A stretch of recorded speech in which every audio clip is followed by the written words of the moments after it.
Can someone please let me know who that individual, who's that human person is? Because the Bible is very clear. You break the law, you're going to hell. It's very simple. You break one commandment, you broke all. Okay, well, that's the Jewish Bible. I mean, the Jewish Bible doesn't say that. Well, it says here, cursed is the one who does not confirm all the words of this law by observing them or by doing them. Right. Not by doing it, by doing them. So if I don't do the law, am I cursed? No, it says he who doesn't confirm to do them. That means he who doesn't agree to keep this law. Because yeah, but agree. 2 chapters later, it says that one shouldn't say that the law is up in heaven or across the sea, lest we say, who could go up there and get it for us? But it's right in front of us. It's doable. It's saying that you can keep the law, not perfectly, but you could keep it enough to please him. So if I don't keep it perfectly, Rabbi, and God is perfect, am I going to be able to please him if he's perfect and I do it imperfectly? Sure. How? Well, I mean, if God is 10 out of 10, if God's 10 out of 10 and I'm 8 out of 10, 9 out of 10, 7 out of 10, is that good enough to be with God? Absolutely. God created you with faults and all. And we know this, that God calls individuals righteous, and they weren't perfect. Many of the prophets were called righteous. David is called righteous. Does that mean that they kept the law perfectly? Of course not. So righteous, from a biblical perspective, means that your good deeds are outweighing your bad deeds, but not that you're perfect. That was never the standard in the Jewish Bible. Well, because Ecclesiastes 7:20 says that, there is certainly no one righteous on earth who does good and never sins. Right. But there's no one who does only good and never sins. Is how do we take care of that sin problem? The sin problem. You said sin? Yeah, the sin problem. Okay. By repenting. Okay, but sin and redemption is a formula in the Jewish Bible. That means that when Israel begins to sin, God sends them prophetic intervention. That's Deuteronomy chapter 18, right? He raises up prophets for them. If they don't listen to that prophet, he exiles them. And then once they repent in exile, means that, but repenting in Judaism doesn't just mean saying you're sorry. It means like returning back to the system. It means God validates that and brings you back. Now, this happened throughout Jewish history. That means we were able to please God enough when we were in Babylon. We were able to please God enough when we were driven out of Shiloh for him to bring us back because we committed ourselves back to God. He never expected perfection because it would seem like a cruel God to give you all these commandments just to show you that you couldn't keep them, right? I mean, he tells you choose life that you should live. Like, why would he try to convince you of how life-changing these commandments and how keepable these commandments are if it was all a cruel joke? I love the way when he says we. Rabbi, you just converted to Judaism, so you're a Jew now, from American to a Jew? I mean, I've been Jewish for over 25 years. You converted your faith or your religion. Correct. But you did not convert your ethnicity for you to say we. Oh, it's funny. Yes, and then Jesus is not Jewish either because his great-grandmother was a Moabitess. The story is, Rabbi, here, what I'm trying to get at is very easy. Okay, God gave us laws, right? And these laws are set in stone, right, as the 10 Commandments. And he gave the people of Israel laws that they need to abide by. Now, if he made human race, as I agree with you, he didn't make us imperfect. I disagree there. But when we inherited, or let's say when the corruption entered the human nature, and we were able to falter knowing what's good from what's evil, and falling into this, the law, God is a true judge. You know what I mean? Like, you can't break the law of your country and get away with it with an apology, right? You can't come along and break the red light because you were in a hurry. You need to get to work. You're in a hurry, so you decide, hey, I'm just going to run a red light because I need to get to work. You got a valid reason, right? Mm-hmm. But then you broke the red light and then you get caught, and then you tell the police or you tell the government body that you're in your country, hey, look, I'm really, really sorry for cutting the red light or going through the red light. I had a work duty on. I really apologize. And the expectation is for them to forgive you and you don't need to pay the fine, and it's all okay. In fact, that never happened in the Old Testament. Okay, so in the Old Testament, when you see that God had a punishment for the people of Israel every single time they left him, and he brought them back. Okay, he brought them back through many means. Sometimes he put them into captivity in order for them to scream, help us, help us. Then he rescues them. Let's explore that. And he does it over and over again. But let's go according to the narrative of what Christians call the Old Testament and see what it actually says about possibly being cast into hell or eternal damnation because we're not able to be perfect. Now, as you know, hell doesn't appear in the Torah, nor heaven, at least literally, right? So it seems that the Israelites were trying to keep God's law just because God said, try to keep my commandments, and if you don't, then you won't have rain in your season, you won't see your children grow old, you won't have peace. If that's the goal, if peace is ultimately the goal, how does perfection fall into that? I mean, we're dealing with an agrarian society, trying to farm, trying to have families, and trying to live in the land of Israel. And then God says, don't do what the other nations did because they defiled my land and the land vomited them out. But we know that Israel sinned and the land didn't vomit them out right away. It was only once your sins began to spill over that exile occurred. So exile is really what got translated into hell nowadays, and being in the land in a redeemed state is what we call heaven, right? I mean, these are notions that appear in the Torah, but got twisted to mean something else because religion doesn't really make sense outside of the land of Israel. So now we are in exile. So how can a Gentile describe the Jewish belief system in a way that a Gentile could relate to it? Right? I mean, they don't live in the land of Israel. So they'll say, well, if you don't keep God's will, then you're going to get tossed into hell if you don't keep it perfectly. And if you do, via Jesus, then you get tossed into heaven. But these are later developed ideas. You can't blame a Jew for not buying them just because they're not hard-coded in our text. They're hard-coded in Christianity and in the Quran, right, which are essentially built off of Jewish folklore and legend. I want to add to that. The Ten Commandments only applies to Jews. Well, not necessarily. On Mount Sinai, there stood a mixed multitude of peoples, and alongside the mixed multitude of peoples, you had Hebrews. So it applies to anyone who accepted them. Now, God is still going to judge you if you're a murderer, if you're a thief, right? I mean, we know that he judged Sodom and Gomorrah. I mean, it seems like there's a basic sense of morality that he holds everyone accountable to.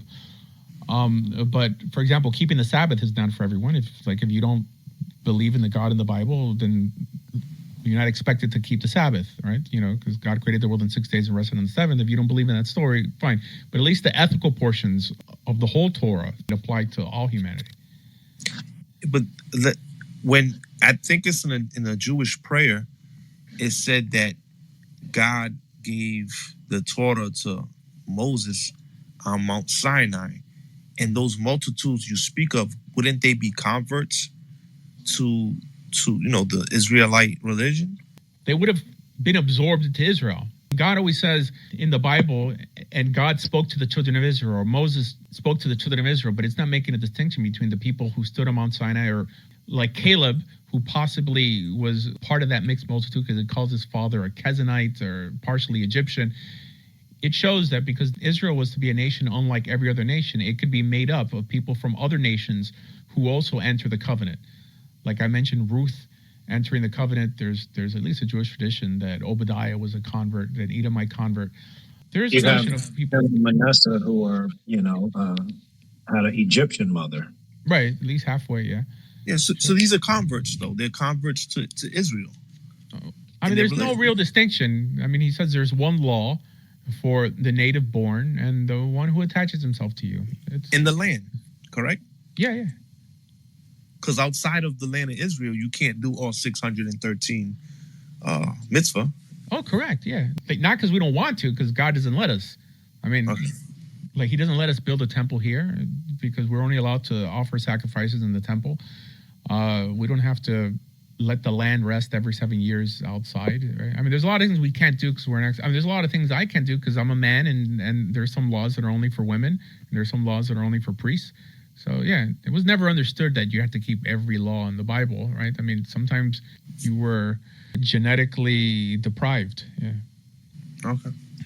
Yeah, but let me challenge you on that, Rabbi, because it seems that the prophets spoke of a time when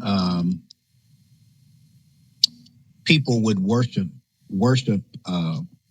Adonai in their own land, as we see in Zephaniah chapter 2, verse 11, and Malachi chapter 1, verse 11.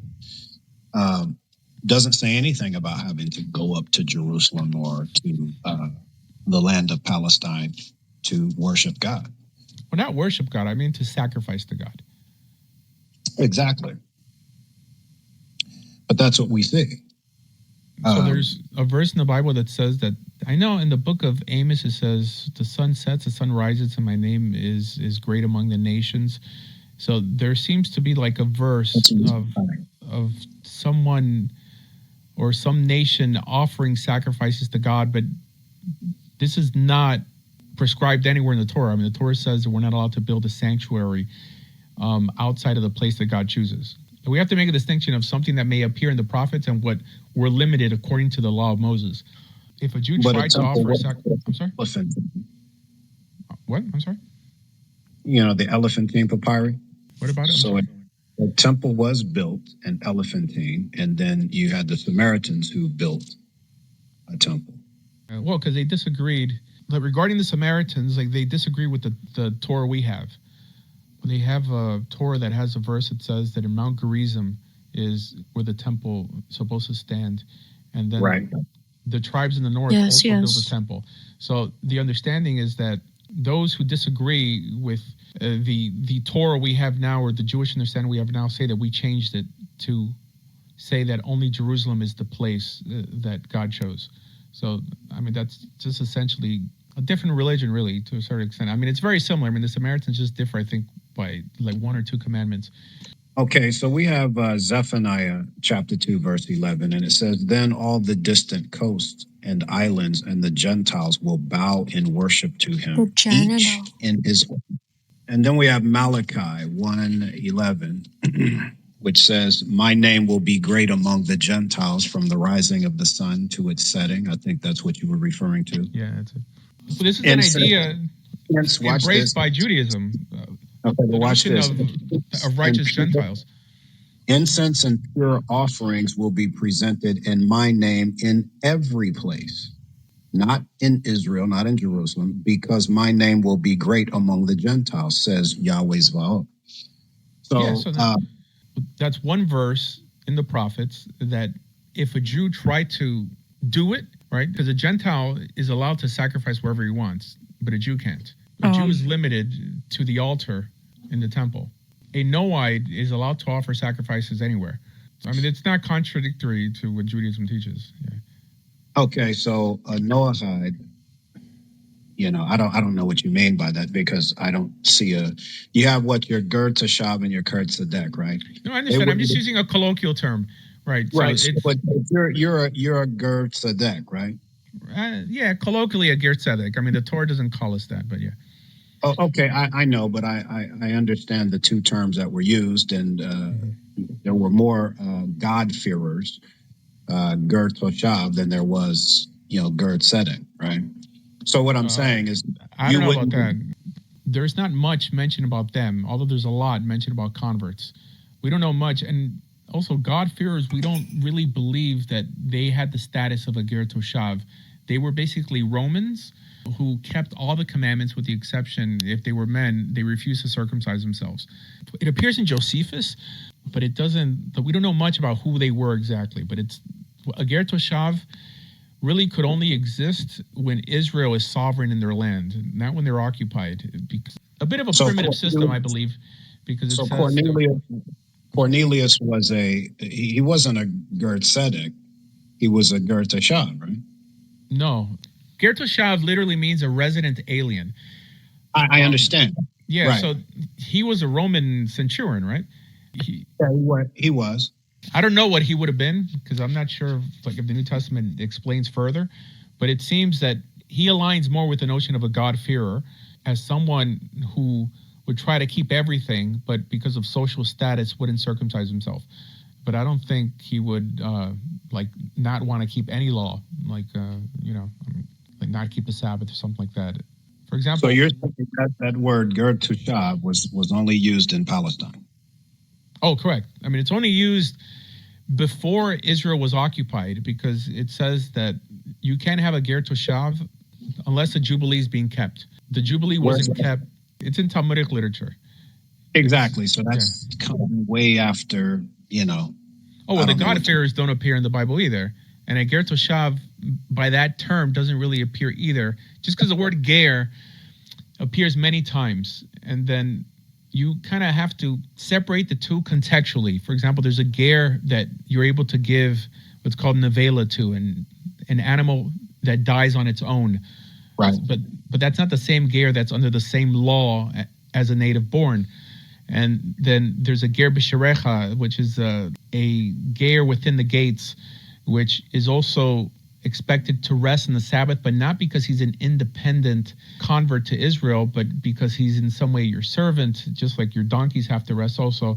It's not so clear, right? But the rabbis try to make a distinction, but you really have to get into the context to say, well, this is a ger toshav, this is a ger tzedek, and this is just a pagan.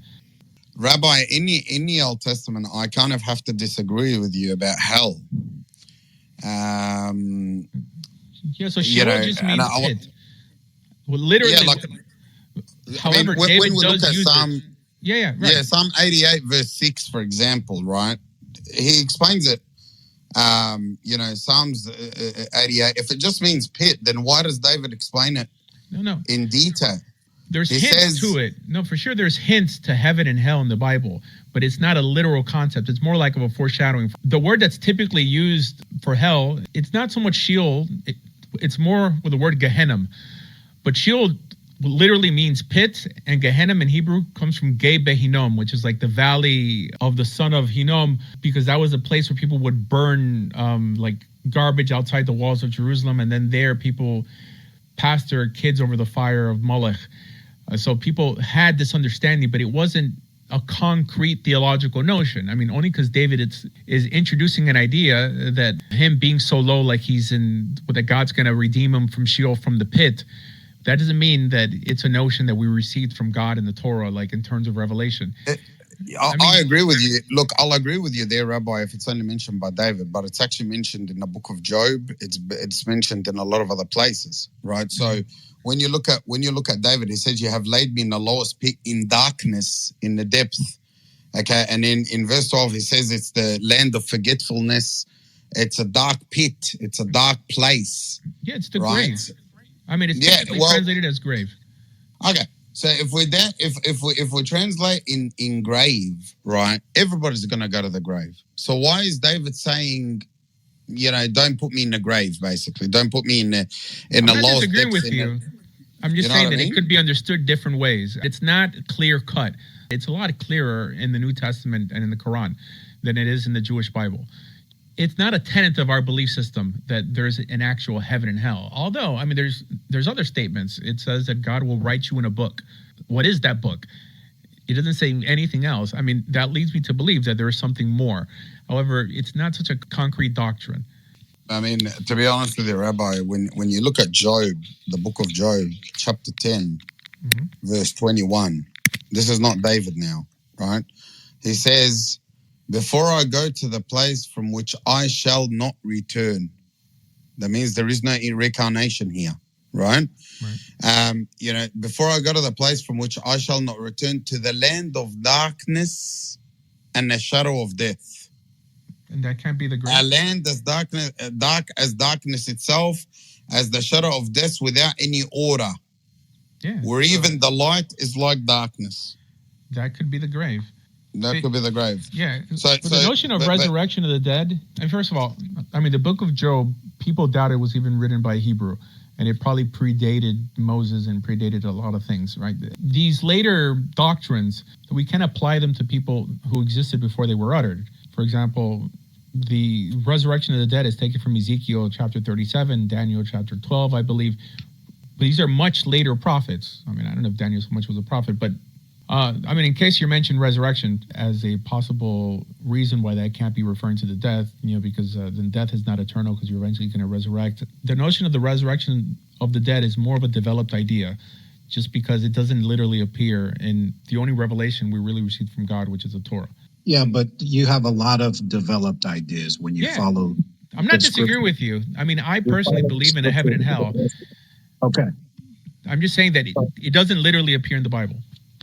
Okay. Yeah, but according to a Jew, heaven is on earth and hell is on earth. In other words, the way you're living on earth is either your heaven or your hell. Not always true. I mean, there's some people who disagree with that, but some people say it like that also. I mean, Judaism is all over the place in this, and there's many different opinions. Exactly, which means you pick and choose what you want, and somebody else will come and disagree with you. But the funny part is that if you put two Jews together, they would not disagree with each other. The one will back off, the other one will be talking. No, but I'm not giving my opinion here. I mean, I'm telling you what's literally in the Bible and what's not literally in the Bible, and then what I, on the side, believe. But I'm not trying to speak for the Bible. The Bible doesn't literally say it. It just doesn't say it. I mean, I wish it was clearer, but it doesn't mention heaven and hell, the Jewish Bible at least. Can I ask you about a verse, Mr. Asher? So you're saying the Torah doesn't mention a hell? Correct. It mentions Sheol, the grave. When his father thought that Joseph was dead, he said, "Oh, I might as well go down to Sheol." Sheol means a pit or grave. I mean, that's how it's typically understood. You guys could look in a concordance. No, you're definitely right. The Jewish people did not have this perspective that there was a place where people would go to and there would be torment and things like that. They didn't have that paradigm.